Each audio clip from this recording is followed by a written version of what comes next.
4 મહિનાથી અમારા છે ને બહુ તકલીફમાં જ છે અમે, કારણ કે કોઈ સહાય મળી નથી, કોઈ જાતનો લાભ નથી મળ્યો. અને જે નેતાઓ આવ્યા ને એ બધા આવીને ગયા અને કશું બધા કહેતા હતા કે બધું તમને સહાય થઈ જશે, આવાસ મળી જશે, બધું મળી જશે, પણ કોઈ જાતની સહાય ના મળી, કશું જ ના મળ્યું. અને હમણાં બહુ તકલીફમાં જ છે અમે બધા. કેવી રીતના રહો છો તમે? કેવા હમણાં તો ઝૂંપડામાં રહીએ છીએ, દેખાય છે પેલો ઝૂંપડા બનેલા છે અહીંયા આગળ, અમે રહીએ છીએ બધા અલગ અલગ. આ વરસાદ પડ્યો શું તકલીફ પડી? વરસાદમાં તો બહુ તકલીફ, કારણ કે અહીંયા આગળ સુવાના બી તકલીફ પડતી હતી, ગાદલા બી નહોતા, કશું નહોતું, ગોદડા બી નહોતા, કંઈ જ નહીં હતું, બળી ગયેલું બધું. એટલે શું માંગ તમારી સરકાર પર?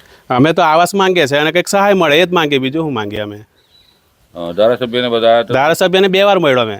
ધારાસભ્યએ કીધું કે કંઈ વાંધો નહીં, તમારું થઈ જશે, પણ કંઈ એ કર્યું જ ના, સહાય જ ના આપી કંઈ. આપ સાહેબને વિનંતી, અમારા ગામમાં કેટલું નુકસાન થયું છે, કોઈક અધિકારી આવ્યા નથી. ધારાસભ્ય પેલો જયસિંહ અભિષેક તળવી નથી આવ્યા.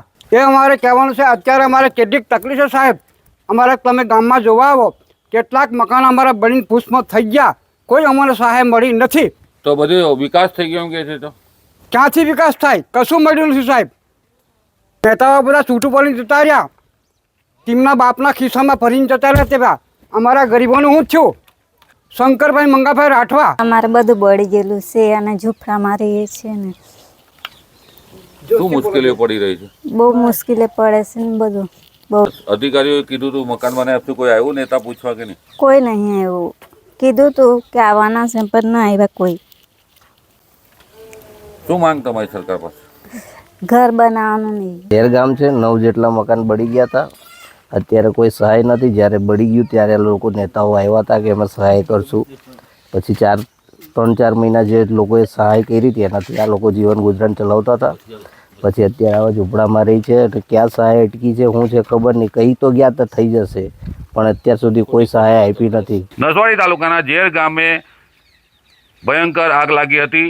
અચાનક આગ લાગવાથી આ પરિવારોનું સમગ્ર સામગ્રી ભરી ગઈ હતી. આપ તસવીરમાં જોઈ રહ્યા છો, આ 9 જેટલા પરિવારો છે, તેઓના મકાન બળી જતા કોઈ વસ્તુ બચી ન હતી. આ પરિવારો આર્થિક સહાય જે મળી તેમાંથી 4 માસનો સમયગાળો જીવન નિર્વાહ ચલાવ્યો. આ પરિવારોની સ્થિતિ એવી છે કે હાલ તો નાથી મકાન તેઓ પાસે, ના તો રોજગારી માટે કોઈ સાધન છે.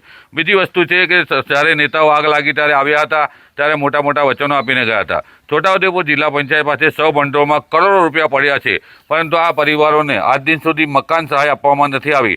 ત્યારે તંત્રના અધિકારીઓ પણ આગ લાગી ત્યારે આવ્યા અને ત્યાર પછી ગયા પછી તેઓ આજ દિન સુધી ગામ પર આવ્યા નથી.